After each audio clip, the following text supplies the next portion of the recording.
1 in 5 children in the UK are currently being negatively affected by their parents drinking. I should know, because when I was a young boy, I was one of those statistics.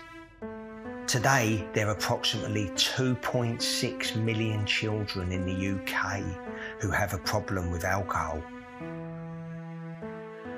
Not their use of alcohol, but their parents' use.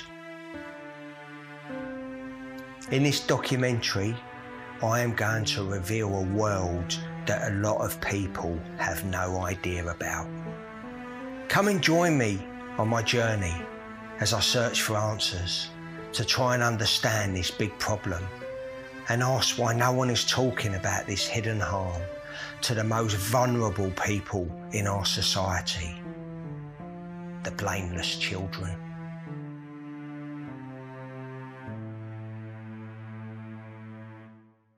The long hot summer of 1976 was one of the hottest on record, and the first one I can remember. I was 6 years old and spent a lot of it walking up and down Carnaby Street modelling my new tank top. However, I kept getting distracted by lots of people walking about with funny coloured hair, ripped clothes and pins through their noses. My dad told me they were called punks. My nana lived next to Carnaby Street in a block called Juthers Place. It was the site where the famous English poet William Blake was born. I remember I used to run onto a balcony as that young boy and get on my tiptoes. I could see Carnaby Street to the right and see where we had our family stall on Berwick Street Market to the left. So this is the flat I grew up in, where my nana used to live and I used to live. One memory that still upsets me, I remember I was about 7 years old and been taken away from my mum because she was drinking by my dad and brought up to my nana's house. And my mum had come and got us and she was knocking on the door, banging, looking for the kids. And I was on the inside and my nana said, "They're not here, they're not here." And I still remember feeling that guilt of being inside the house when my mum was outside and lying. I felt so many different emotions because guilt that I was lying to her and also guilt that my mum was drunk and I wasn't there to look after her. We was safe in the house and my mum wasn't, and then my mum went away. And if I feel about that, even today, I can still get it. It fills me with great sadness, you know. And just coming here today, looking at it, every time I walk past here, because I'm always in the West End, I always think of that feeling when I was a little boy.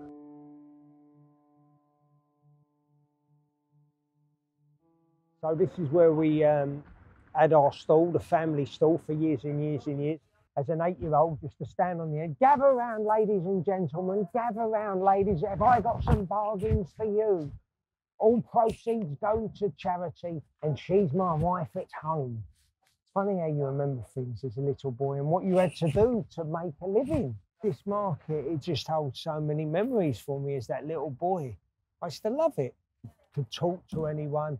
And people used to buy stuff off me because they felt sorry for me. I had all the bunny, good old Cockney word.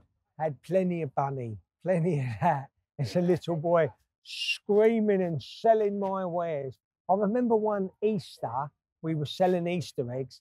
We sold all the Easter eggs out because I was at the end selling it. And then my dad had to go to the warehouse and get a load of other Easter eggs. And I sold them as well. I loved working on the stall as we would listen to all the football results as they come in on our radio. When Arsenal won, I would shout, scream and run down the market pretending to be Malcolm MacDonald. Then at the end of the day, we would pack up the stall and my dad would drive us home in his taxi, and we were happy in the knowledge that it was another victory for the Arsenal.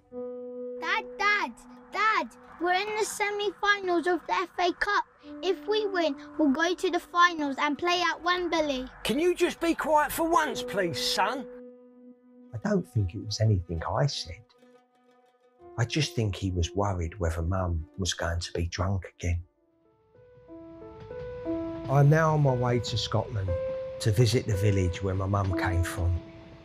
It was where the family moved after my mum and dad split up.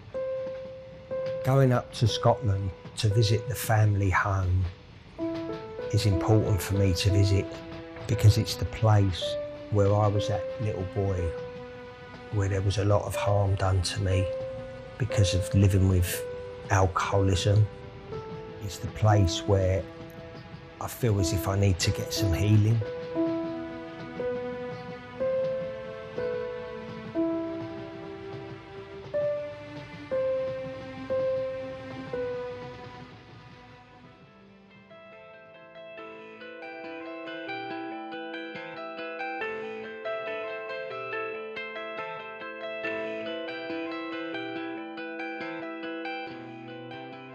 Just arrived in Glasgow to visit my village where I grew up, Milton-on-Kempsey.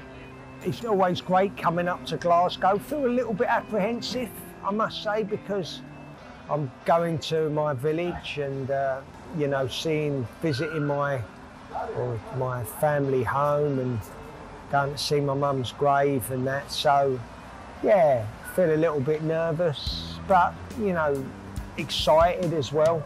Always nice to be in Glasgow though. I'm hoping by the end to find out what is being done in the UK for the 1 in 5 children and what can be done, and what safeguarding is being put in place for the most vulnerable people in our society. Milton-on-Kempsey is a beautiful village 10 miles north of Glasgow, with the Kempsey Hills in the background overlooking it. It was the ideal place for a family to be brought up with a sense of community spirit, except the reality was that here was 2 young children living with 3 major alcoholics. So back in Milton-on-Kempsey for the first time for a little while, and it's been nearly 45 years since I've lived here, and it's strange. I can still, takes me back to, you know, as if it was last week. There's the old co-op, used to be the Craigfoot Inn, the local pub, and I used to spend many days in there when I was drinking. Remember the church here? I think it's Scottish church. It's one of the oldest churches around, I think in Scotland. We used to play football on the front there. And that used to be a Fiji's. There used to be the cafe there, the bells. That used to be a hairdresser's where my mum used to get her hair cut. And these 2 shops, that used to be called Barrowman's, with a post office, and that used to be called the paper shop, called Bobbins. And I used to get my toffos in there. Remember toffos? What happened to toffos? And here's School Lane. So yeah, I used to run up School Lane a lot. It's Craigfoot, and I could never, because I lived in Scott Avenue, and Craigfoot was a school there, and I couldn't work out why I didn't go to that school and why I had to get on a bus and go to, it's because I was a Catholic, and go to St Macklins in Lennoxtown. So here's where I come from, Scott Avenue. This brings back memories, good and bad. It's really funny. I remember as a kid when I was small, this street, it felt like it was so long, but it's not. It's just that I was so small. The family home was a place where people drank. The front door was never locked, and anyone with a carry-out, alcohol takeaway, was always welcome. Very, very welcome. This bus stop is a special place for me in Milton-on-Kempsey. This was the bus stop that I used to run every morning to, and he used to take me to school. My school was about 1.5 miles that way in Lennoxtown. And I used to love school.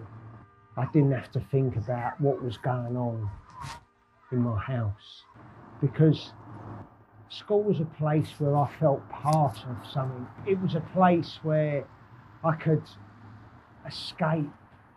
Fridays, being the good Catholic school, was fish and chip day. And at lunchtime, you know, it was the consistency.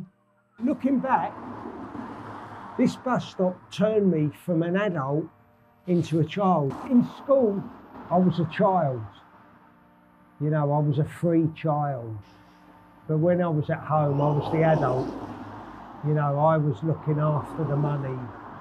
I was, you know, become my mum's carer.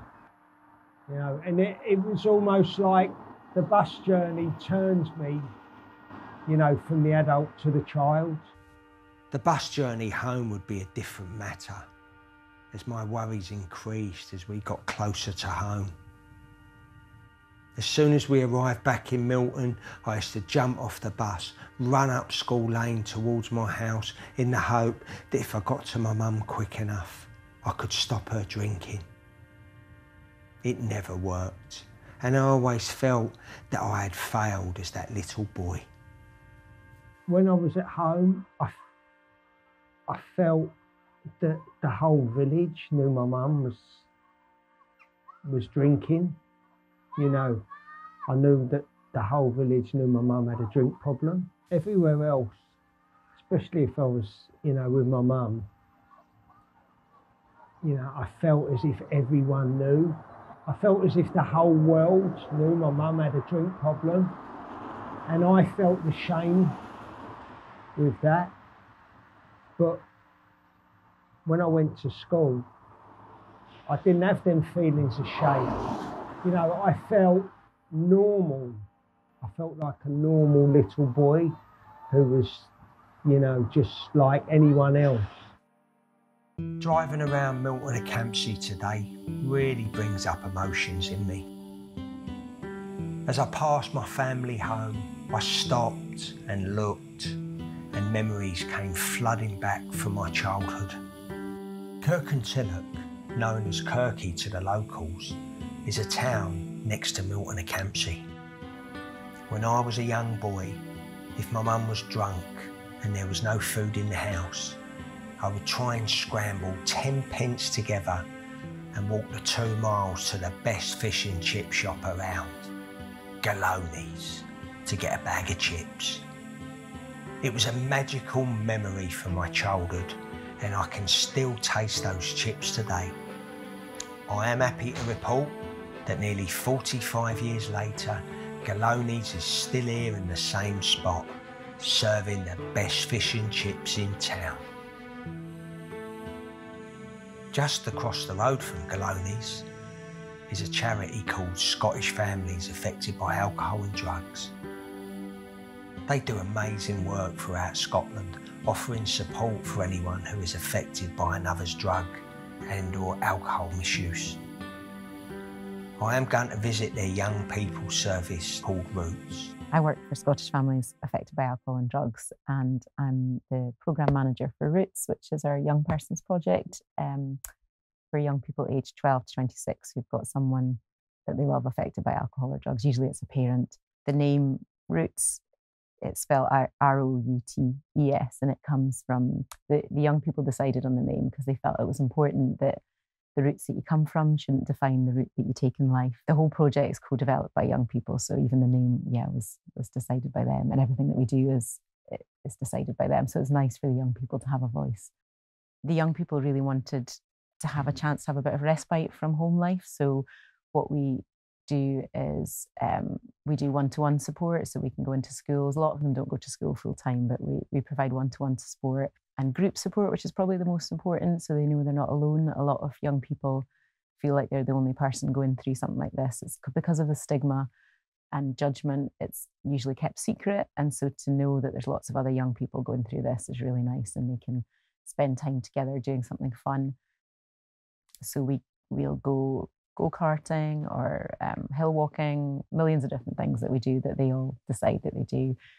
So we go in small groups, kind of like a family often, and do things like that. And we have groups in this room. We have a lot of groups, and food is a big part of it. We always have food as well. It started as a pilot project 4 years ago, and so some of the young people started when they were maybe 12, 13, and now they're 16, 17. And because we've had time to develop a relationship of trust, we're now seeing how we're changing their path in life, because quite often recently we've been applying for colleges or courses or jobs with them. So a lot of my time is spent outside college on their first day, or helping them with interviews on the way to an interview, waiting outside, and doing a lot of things that their parents would like to do but aren't able to because of their own issues that they're going through. The unpredictability of alcohol or drugs is like, you don't know who you're coming home to, and so that can cause you just to always be stressed. I don't know what's going to happen. Opening the door, don't know, like one of our boys, he said he opened the door, couldn't open the door because mum was lying in front of the door, had to get his friend, didn't know whether she was alive or dead. So you're living with stuff like that all the time. Obviously you're gonna feel traumatized, and also just not trusting anyone. And also you've been told in your family, don't tell anyone what's going on. It's, you'll get taken away, which is not the case usually, but it's just, learning to trust somebody, just letting them be children, and trying to let them enjoy their childhood and have some experiences where they can switch off. I think it works because the young people recognise that it's more than a job for us. It matters to me what happens to these young people. They're amazing and they're inspirational and they're resilient, and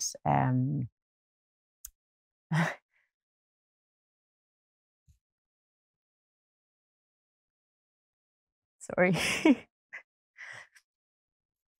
It works, Roots, because young people know that it's more than a job for us. I just talk to them like I talk to my own kids, and I think that's part of Scotland's got a thing called the promise, and it's more about love than treating them as part of a process, and letting them know that it's okay to trust a professional, and to take that support that's on offer. It's not always because someone's trying to take you away from your home or whatever it might be. And so it's been rewarding having the ability to do this job and to have the autonomy to treat young people the way that they should be treated.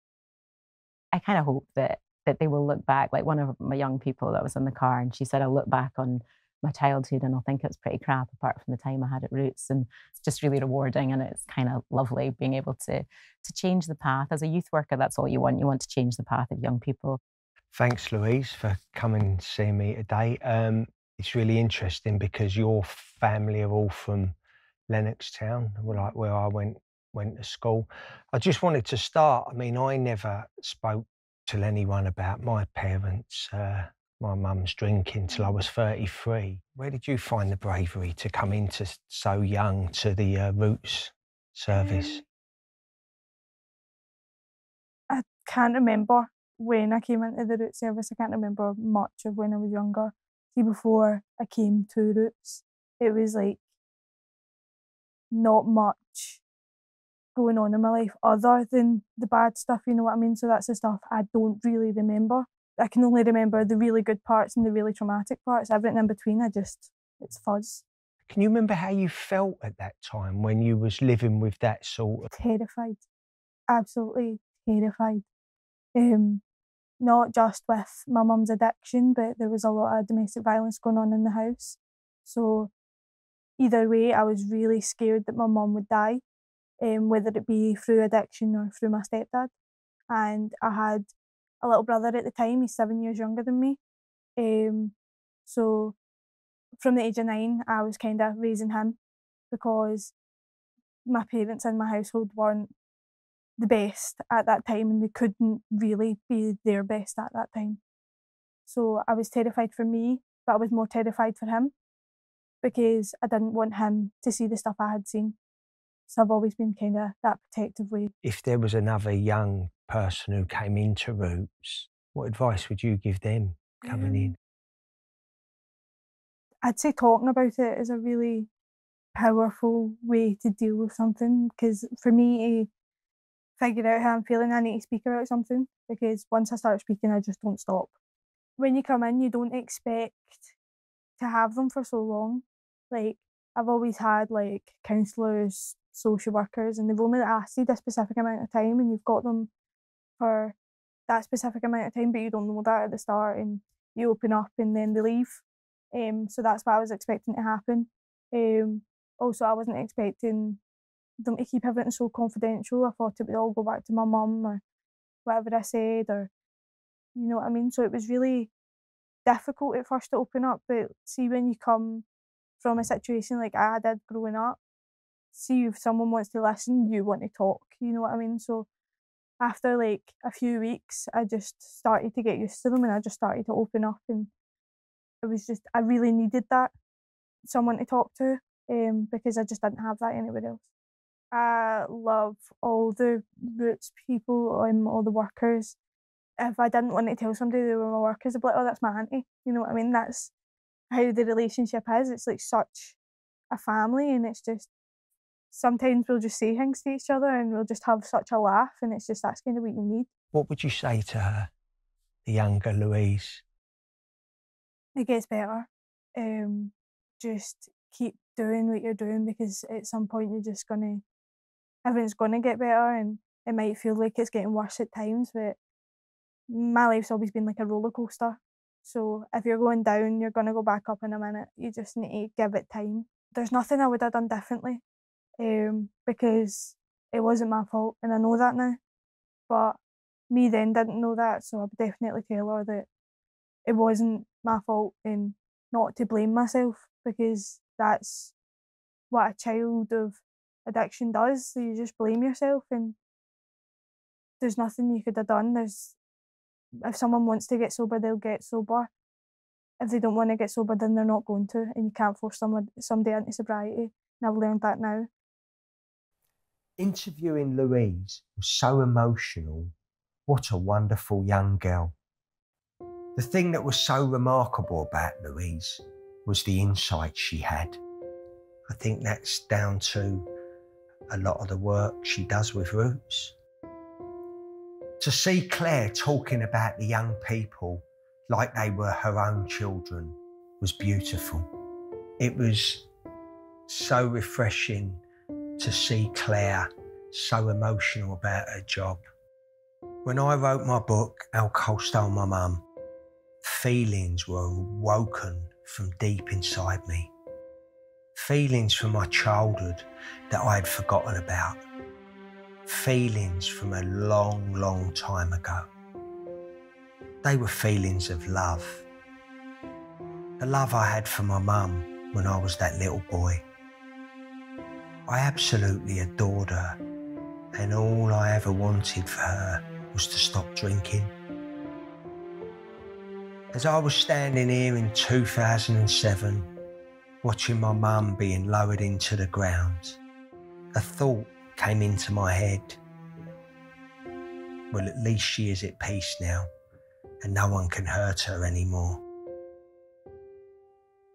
When I went into treatment with my own alcoholism in 2003, I had a real empathy towards her, as I realised I had ended up just like her, an alcoholic. I was just like my mum. We both drank to take away the pain. I was over 3 years sober when my mum died, and I often reflect, how comes I got sober and she never did? How comes I got the chance to see my children grow up and she never did? How comes the illness of alcoholism killed her, but it never killed me? The only answer I ever come up with is that one of addiction's main jobs is to take mums and dads away from little boys and girls. Being an active alcoholic is like being at war. And unfortunately, with war, you have casualties. And my mum was one of those casualties. I just come to visit my mum at her grave, as I do, lay some flowers every time I'm up here. I've also brought my 19th year sobriety chip I got the disease like my mum. Unfortunately, I made it, my mum never. So I've just come over to tell her how much I love her, lay some flowers and give her my 19th year sobriety chip. My 2 days in Scotland brought up emotions of feeling guilty, lost and alone, as my trauma from childhood was activated. However, I realise today I'm not alone, and it makes me more motivated than ever to make this film, to give the children and young people in Britain a voice. I am now heading back down south to find out what is being done to support the children in the rest of the UK. In 2017, I was invited to give evidence as an expert witness in a public inquiry at the Institute of Alcohol Studies. This study looked at the effects non-dependent parental drinking has on children and families. Government recommendations came out of the report, which were a guidance for policymakers and practitioners, but also how to help assist parents with this huge problem in our society. I have no doubt the report raised a bit of awareness for this problem for a little while. But did it make a difference in bringing the 1 in 5 children number down in the UK? I would say no. The reason is that there are not enough parents getting into treatment. This is partly due to the shame that is attached to parental drinking and can be brought on by lack of education and resources. Services and funding have been cut, which means that less and less people are getting into treatment, which causes a great harm to many children in this country. We must not forget that alcohol is very powerful and very cunning, especially when pitted against children. I'm going to see my supervisor and friend, Julie Ryan. We have run family services for years together. Julie is a children's safeguarding expert, and I've learned so much from her. So how are you feeling, John? You know, I feel a bit drained, just the whole process, I suppose, yeah. What's been the hardest part? Probably the hardest part, Julie, is going up and visiting my mum's grave. You know, this sort of realisation, I know what alcoholism done, but probably the whole realisation that everything I know, there's still that sadness that alcohol, you know, took my mum away. And, you know, I always reflect with us, Julie, is that, I mean, we've worked with hundreds of people throughout the years, you know, adult children who grew up in families where addiction, and how even today it affects what happened to them as a little child. I think a child's mind, you know, in an environment where there could be domestic abuse or you know, drinking, drugs, you know, their environment, I think it impacts the psychological well-being of that child. You know, their mind can be quite built on fantasy. So even if they're not present in the room, it's like that hidden harm, isn't it? It's that harm of actually, what is that screaming about? Was it something I done? The child will internalise, at times, quite a lot of the times, become the parent in that relationship. So very much like you did, John, you know, couldn't really focus quite a lot because you were always thinking, is my mum all right? Or what am I going to go home to? Over the years, I've been in so many child protection and child in need conferences where the child is not being nurtured enough around education, you know, them needs, them core needs of children. And it's not because the parents don't love the child, it's because they are using drugs and alcohol that is needed more. It's a form of abuse, is what it is, you know. And lots of the children kind of grow up with psychological, if they don't themselves turn to drugs and alcohol. Some have eating disorders, some have, you know, mental health issues. As you said, there's more and more, but there's so many that don't get the help that's needed. So they manage it themselves and it becomes normalised to them managing it. I think you, personally, I think, you know, I know the work you've done, John, on yourself. And that's what it is. It's that hidden trauma that is inside. I don't think you ever will heal that trauma, but you learn to live with it. When I watched television as a young boy, my programme was often interrupted by the sound of angry violence in the house. I would try my hardest to ignore it. I would try my hardest to pretend that nothing terrible was happening in my world. And yet deep down inside, I knew I was lying to myself. Sometimes my mother's screams were so piercing, so loud, that I had to force myself to stop pretending and go and help her. I would rush to my mum and inevitably witness the horrors of drunken violence.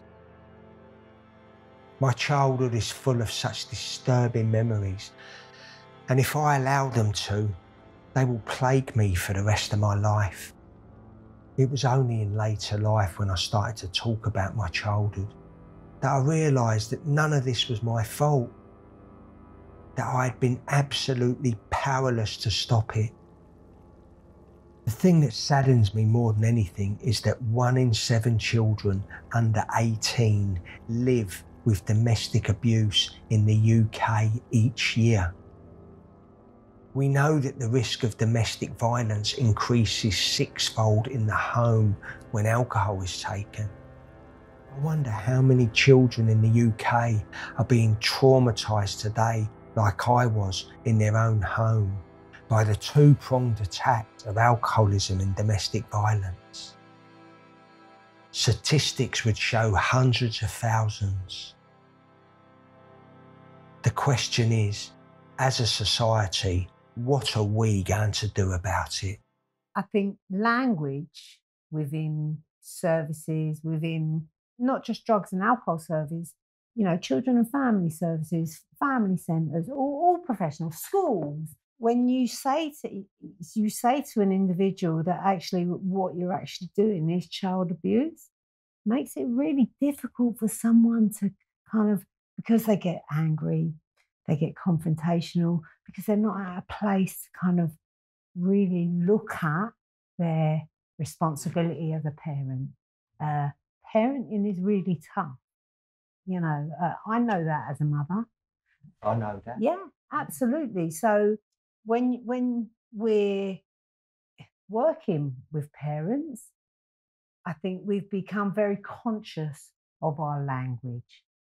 For instance, you have a substance misuse problem. What is the impact on your parenting? Instead of actually what your child is facing is neglect, emotional abuse, psychological abuse, all these different types of abuse. But in today's society, we look for different languages because it makes it difficult for a person to engage where they feel like they're being accused of abusing.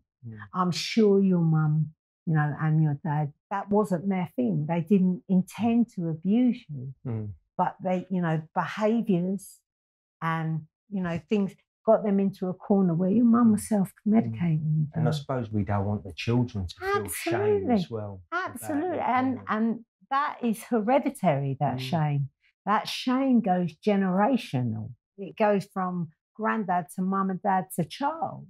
That stigma of what will the neighbours think? I can't tell anyone what I'm really doing. What's done behind the door stays behind the door.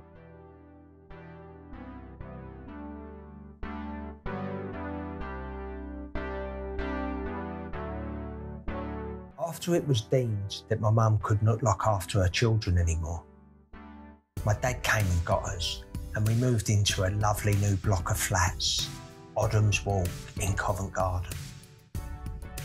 It was 1981 and good to be back in London, as there was always something happening. The royal wedding of Charles and Di. Not to forget the other wedding of Ken and Deirdre in Coronation Street. But the strangest thing to happen in 1981 was that Tottenham Hotspur won a trophy, with Ricky Villa scoring a famous Wembley goal. We had our own Wembley in Covent Garden to play football, called the Drury Lane Gardens. It was a place all the local lads met and played for hours. Even though it wasn't as big as the Milton battlefield, it was still our sacred pitch where many games were settled with winning goal. Life was good in London, and I was so grateful to be brought up in Covent Garden. So here we are in Neal Street with the flats I grew up in behind me. My Covent Garden tube, where I used to go to school every day.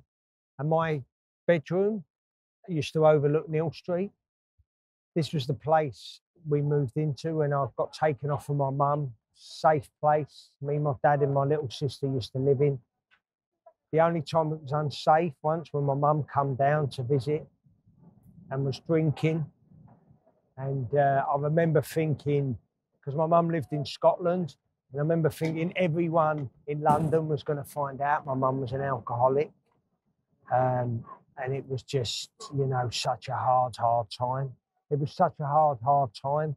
And I just couldn't wait for her to get back up. But yeah, Covent Garden, I am a West End boy, you know, from Soho, Covent Garden. I am very proud of being a West End boy.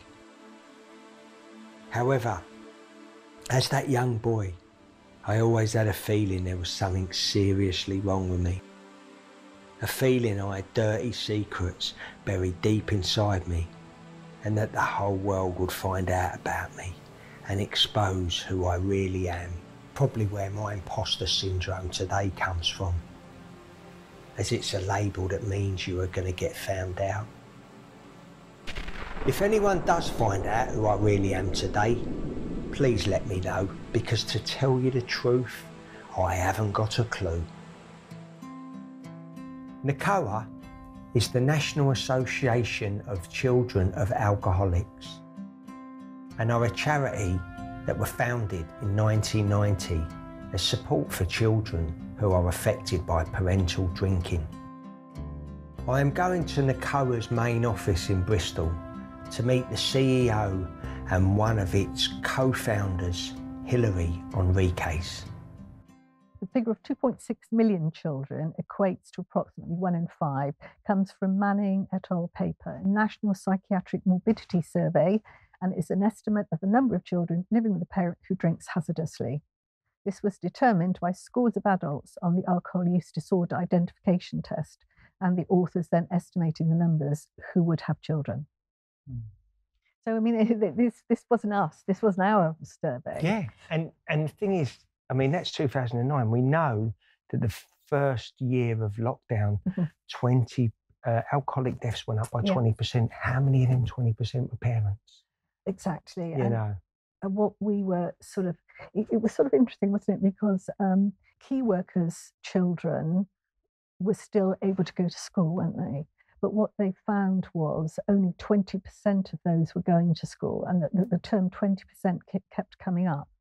So we knew that for in families where there were problems, those families were not letting their children go to anything that could stigmatize the family as being I'm trying really hard not to say a problem family, but that's how they feel. Yeah. And we also saw a huge increase in drinking, as you know. And we saw a huge increase in calls. Domestic violence, where the dependent drinker couldn't go to the pub. Yeah, exactly. You know. And it was, we stayed open, we were prepared. And what we did was we sent everyone home other than telephone helpline people. and there were just 3 of us here throughout lockdown. And the calls, there were very many more calls. The age of callers went down. Or what I should say is there were more calls from younger children, younger people. And it was heartbreaking because children were locked down in a home with parents who couldn't stop drinking. And they didn't have their escape routes. They didn't have their coping mechanisms. Children very often ring, and they're not ringing to talk about the parents. What they want to do is have someone to listen to what they've been doing at school all day, and how they could actually maybe get better marks if they, did this. So there were no escape routes. I mean, literally could not go out, and were locked down with parents who were drinking, and also drinking more. It was, and I was, if I live to be 150, it will probably be the proudest time of my life that we were able to do that. And just before lockdown, we had lots and lots of calls from professionals because all their services were going, and they were ringing to make sure we'd still be here, so they could let children know what was still available to them. There's very little available. We were here. I just want to, just what you said there, I think I mean, we've spoke about this before. I just wanted to have a look at, I think this was your Christmas appeal. I just want us to have a look at this together, because I know that you took this call. Yeah. So let's have a look at this together, Hilary, and we'll have a talk about it after. She's cold, she's hungry, and she was entirely alone. And she tells me that she's decided that she's bad because Father Christmas visits only the good children. And Father Christmas hasn't visited her, so therefore she's bad. And I tell her she's not bad, and that she is important, and she is cared about, and we do care.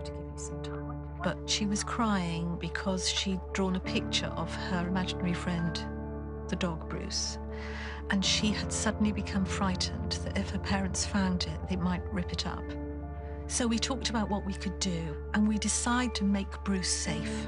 So we talk about her room, and she tells me there's a little space between the skirting board and the wall. And she slips her little picture of Bruce into that space, and she feels better. As Hilary comforted Lucy, her parents returned home. They had been drinking. Suddenly, she's whispering into the phone. The back. And I said, "Where are you?" And she said, "Shh, shh. I'm under the bed." So I ask her what she wants, and what she wants is she doesn't want me to leave her. Don't leave me. I tell her something we tell her most days, which is, we really want you to be safe.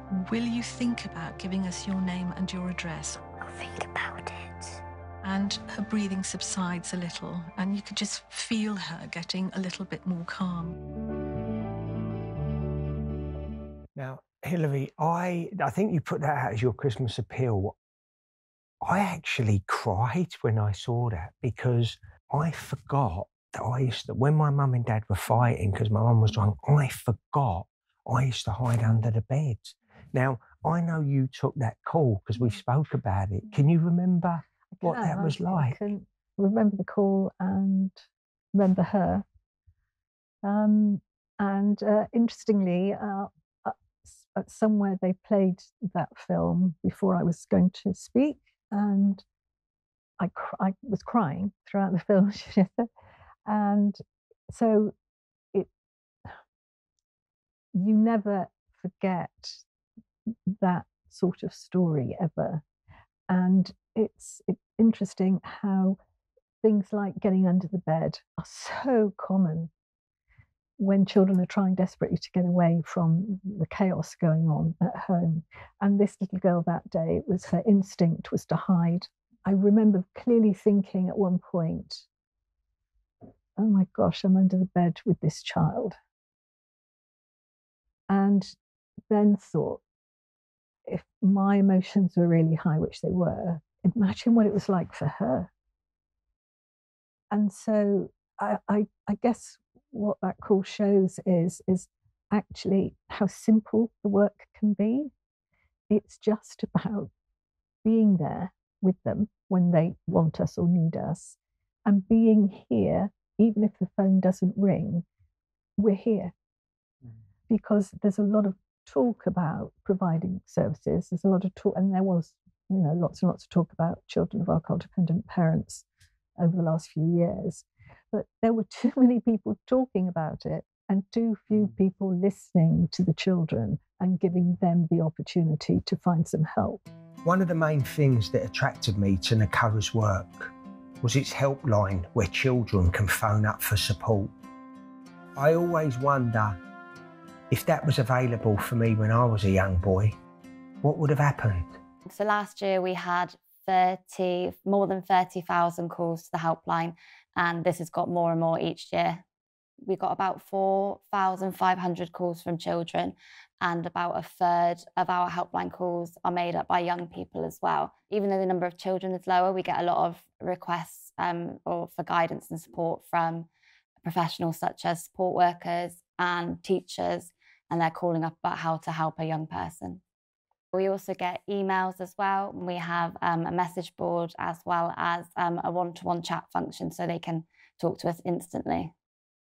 So when we get a call from a child who's in distress, the first thing we tend to do is tell them to breathe and reassure them that everything they say is confidential. And I think a huge part of the role as well is validating their feelings, because oftentimes children will have kept this information to themselves and it's a very taboo subject. So that means that within the family, it's not often spoken about. So we validate their feelings and help them explore coping mechanisms that are helpful for them, and also encourage them to speak to people in their life that they feel they can trust, maybe a favourite teacher at school or another relative outside of the immediate family, things like that. What's great about working at Nakura is that we have a really strong support network amongst ourselves, and once we get off the phone, we will have sort of mini debriefs with one another and say, how was that call? Do you need any support? I think the most rewarding part of working on the helpline is you can hear in one call the difference from the distress at the start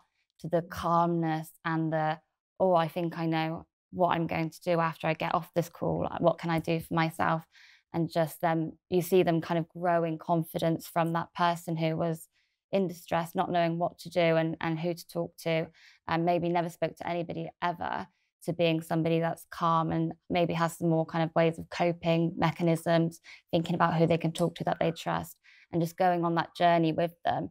So even though it might have been quite distressful for us at the start of the call, by the end of it, we can feel that. And it feels very rewarding to be able to be there for other people who really need the support that's not available. And, things like signposting as well, we do a lot of that, so people can go and find resources elsewhere. So Turning Point, who I work for, and Nakura are going to be doing a bit of work together, hidden harm work in some of our services in London. How do you feel about that? I think it's fantastic, because I really think that it's working together like this, where we're going to make the most difference. I mean, we all make a difference, but actually working together is saving on all sorts of stuff, isn't it? So you don't have to reinvent this wheel. We don't have to reinvent the wheel.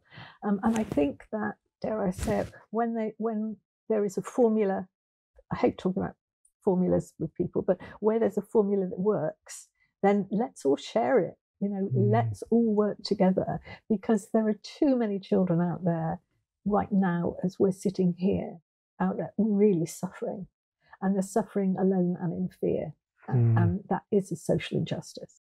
Children of Alcoholics Week is a worldwide event held annually every February to raise awareness of the millions and millions of children worldwide being affected by their parents' drinking. One of the events I attended was at Parliament, and one of its speakers was Jazz Rai.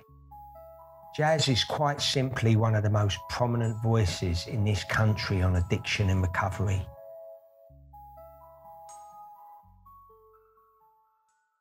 I just wanted to start at the beginning, Jazz, and ask you what it was like growing up in the Sikh community with an alcoholic father, which you spoke about, and what impact did it have on you as that little boy?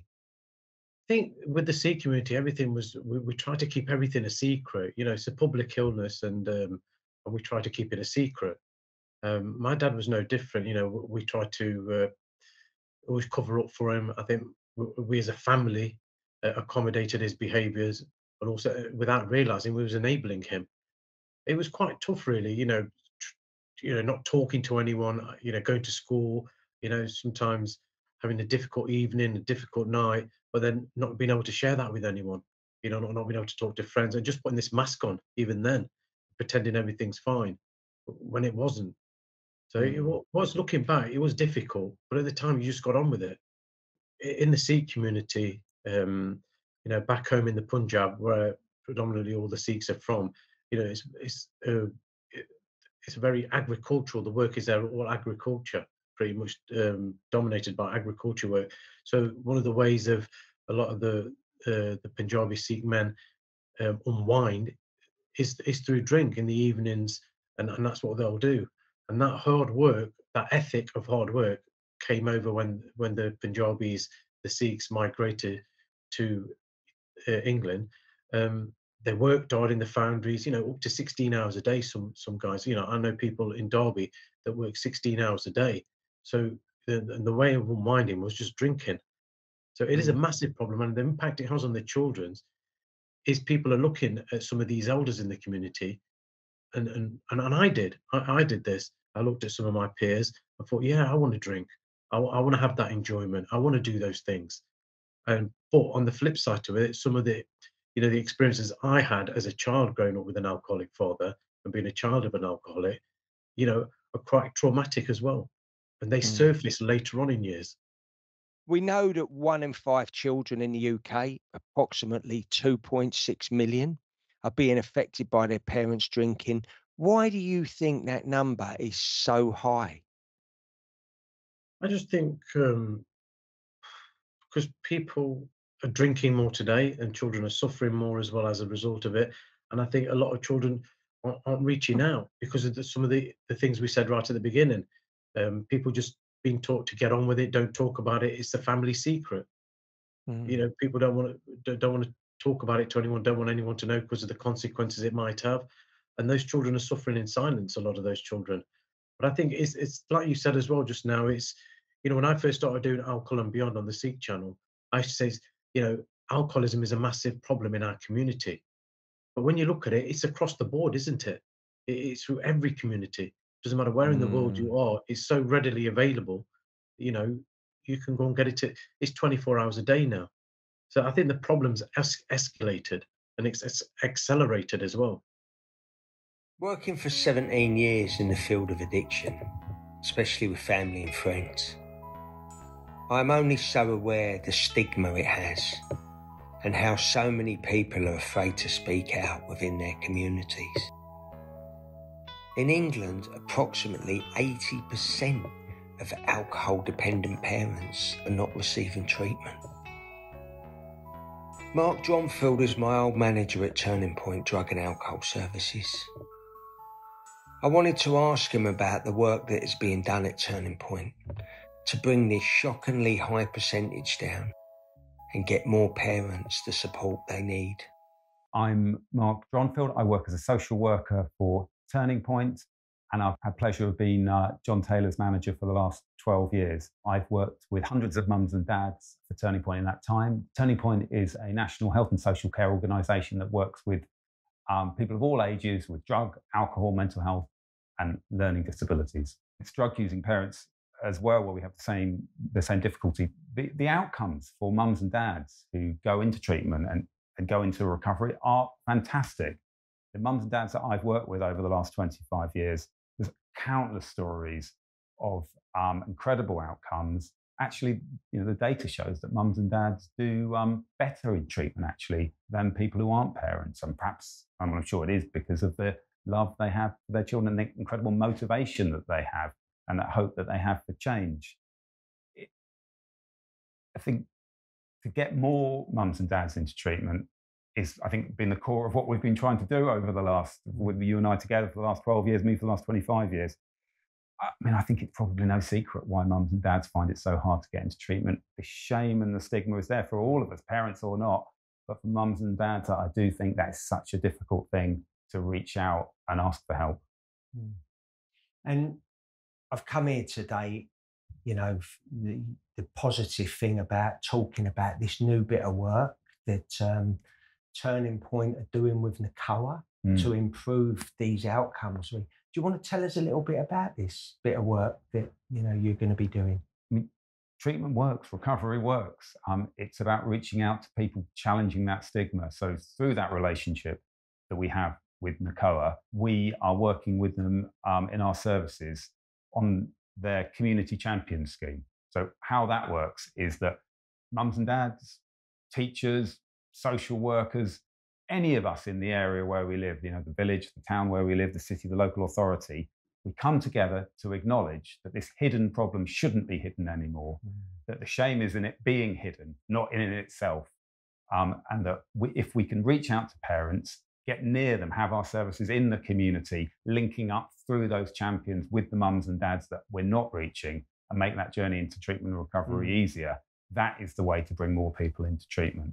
So it is just about working together and acknowledging that these issues are out there and that we've got this amazing solution that is treatment and recovery, and it works. And you've always spoken about this thing about supporting children as well. You've always got this idea about how we can support children better. I think it comes from my relationship with you and what we've learned together in the time that you've said to me so many times that the experience and the negative impacts of drinking and drug use isn't only felt, sometimes isn't even mostly felt by the drinker or the drug user. It's felt by those around them. It's felt by people when they're a baby. It's felt by them when they're a teenager. And then it goes on into adulthood. That can be catastrophic impacts of parental substance misuse, but it can just be probably something you said to me years ago, just for many, just that low level sense of the world not turning out and their family and their relationship with their parents not turning out in the way that they had hoped, and that those expectations being dashed. There's so much that you can do with people. There's so much that you can do with children who are growing up in situations that are not ideal, that we wouldn't want for our children, but children can be resilient and they can even thrive with the support of adults in their life. Teachers, social workers, and a word for the grandparents as well. It's a country of grandparents holding things together. So for young people to know as they get older that no, they can't stop mum or dad drinking. They can't stop mum or dad drinking at their drug use. But what they can do is that they can look after themselves, they can be confident, and that they can get the support that they need. We will never get everyone into treatment. We'll never get everyone into recovery. But there are things that we can do with people even when we can't. It's about keeping going, and it's about that optimism and that hope. It makes me proud to work for Turning Point. It's in the name. We believe that people can change. However difficult or desperate situation can be, people can change, and we see it all around us. What can be done for the 1 in 5? So for the 1 in 5 young people in the UK affected by their parents' substance use, it's difficult. There's not a quick fix, I don't think. I think the Scottish Government have been great for us because Roots was a pilot project for 3 years and it worked really well, and it's made a big difference to a lot of young people. They've given us money to expand it over 5 or 6 other areas, and the dream is that it will be not a postcode lottery anymore, and that all young people who are affected will have the support that we can give, because we've seen that it does make a difference and it changes their outcomes for the better. I think that services are being more family inclusive, realising that families can be used to the families know the person better than anyone else. So it's trying not, often people can feel really stigmatized going to services. And I think that hopefully is changing a little bit. And can sometimes be an attitude of, you've brought it on yourself, whereas no one really chooses a life of addiction. It's pretty horrible, like it's circumstances or trauma or mental health issues, poverty. There's a million different things, and then the stigma just added on top of it all. A lot of our young people that we work with are sort of third generation using drugs or alcohol to cope or self-medicating with it, and it's trying to stop that and give the young people some hopes and aspirations and say, actually, you don't have to have a life like this. There's other options for you. Now, we know that possibly only 20% of people who have an addiction problem go into treatment, 20%. So what the government have done in saying, no, we're not giving NACOA or anyone else working in this field any more money, they have sacrificed the vast majority, the 80% of children whose parents don't acknowledge or seek help themselves, are very hardest to reach, the most in need, the most vulnerable. They've sacrificed those. Children whose parents are no longer able, or perhaps have never been able to look after them. And it's not a choice. People don't wake up one day and think, I'm going to drink, and ruin my family. That's not what happens. What we need to do is to give them a place where they ask, where they know there are no questions, there's no time limit. They can call as often as they want, or once or twice, or who knows. There's no time limit in that. It's not okay. You can talk to us for 3 months, but then we're going to say it's over, because these children need consistency and continuity that they're not getting from home. And I think to be able to offer that to children is really very, very important. I sort of know it's really important. And the thing about having been going now for 33 years is we so often get people in touch with us as adults saying, when I was a child, I called the helpline. Or there was a teacher a little while ago, and she called the helpline when she was young, and she was now teaching and recognised the signs of a child in her class. And so she was then able to put that child in contact with us. So there is now a sort of cyclical thing. So even though it was a really good idea back in 1990, I think there is a greater need now. We're not quite where we should be. And that's not just drug services, that's all services. But we're miles from where we used to be. I can remember years ago that there could have been a physical fight in the home, and someone would call the police. There's so many reports on this.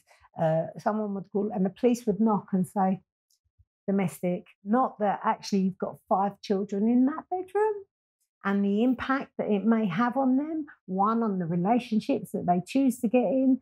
2, their fantasy. Are they, do they think they've done something wrong?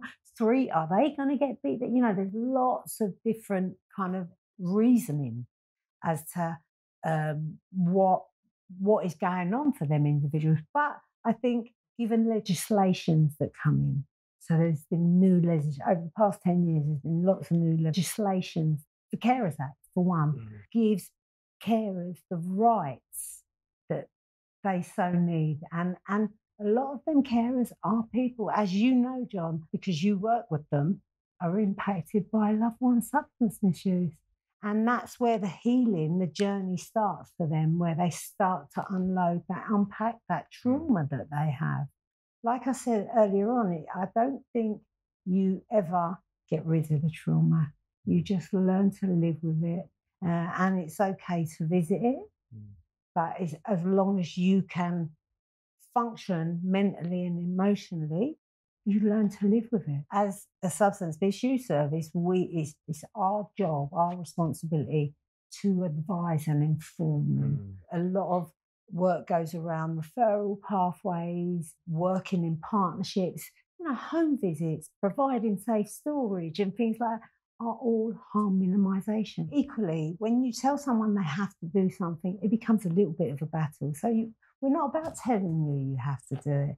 This is what's here.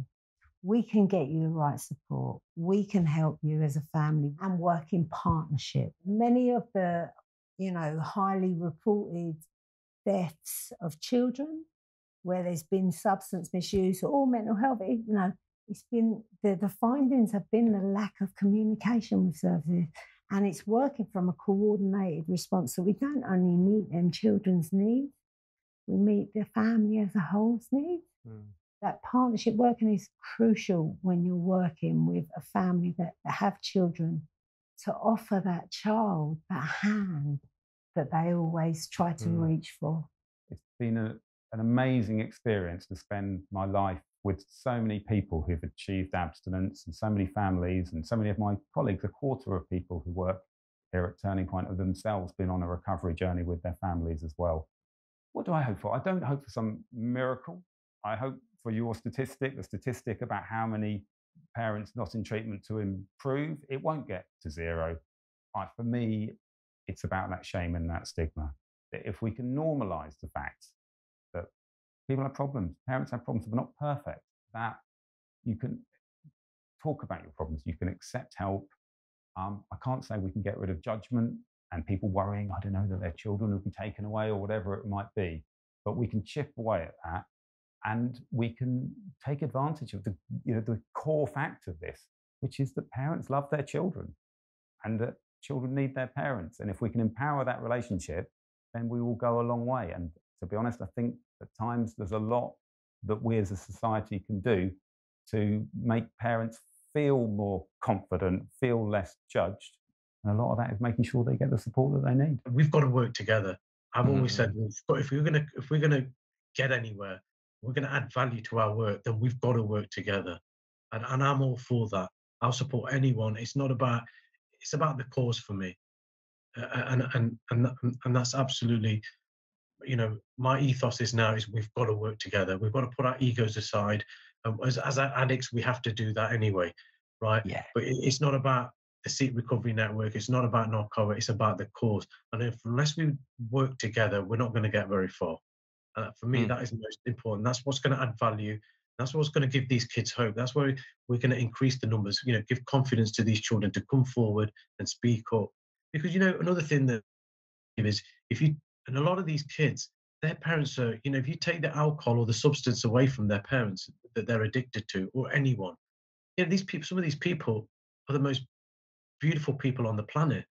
You put that substance or alcohol in them, they become monsters, just like I did. You ask my children, and they'll say the same about me, and I say the same about my dad. Yeah. And that's what I changed. The same with me. And I love what you said there. And I think we all have to work together. And a part of it, and also I include social services with that as well. All the drug and alcohol services that you mentioned there, and social services, we have to, because it is about the children. And sitting here now today, what's the thing you like the most about yourself? I like how self-aware I am and how compassionate I am for other people, because I know now that everybody's got a story. I can't compare my story to other people's stories.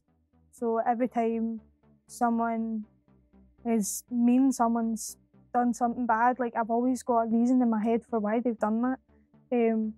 So I'm quite compassionate with people. I go to AA with my mum quite a lot of the time, and people tell their stories, and it's like, I see why you've done that. You know what I mean? I understand who you are now because of your past stories. And with my mum with her addiction, I've got a reason for why she's getting addiction, and I want to help people, and that's just always been my driving point. And I think more so now, because I know that other people might not have the resources I do. Given the prominence of alcohol within British society, it is highly likely that children will continue to suffer at the hands of their parents' heavy drinking.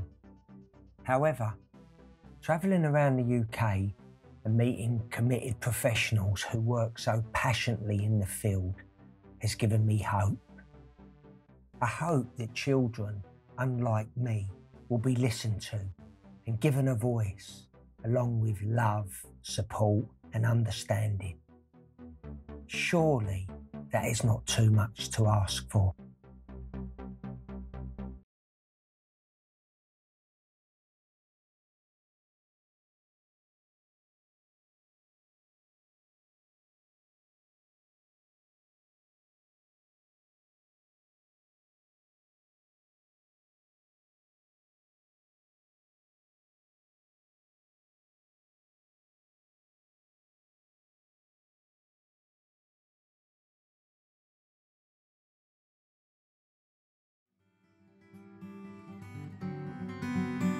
If there's so many ways to say hello, I wonder why you're so cold. If happiness depends upon the light you have to share, I'm not sure. 'Cause if there is a shadow of a doubt who's fooling who, clouds fall down. To think about the time when the leaf first grazed the earth, it turned me around. Please be kind. Some of us been left behind. Please take care. Some of us aren't even there. If daylight turns its back on those who shelter underground, we'll cry out loud. The shards of light that picket us so deep and insincere, they bring us down. I can't recall a time when I felt so incomplete without a sound. If innocence is paved with broken glass, it makes me think, who stole your frown? Please be kind. Some of us been left behind. Please take care. Some of us weren't even there.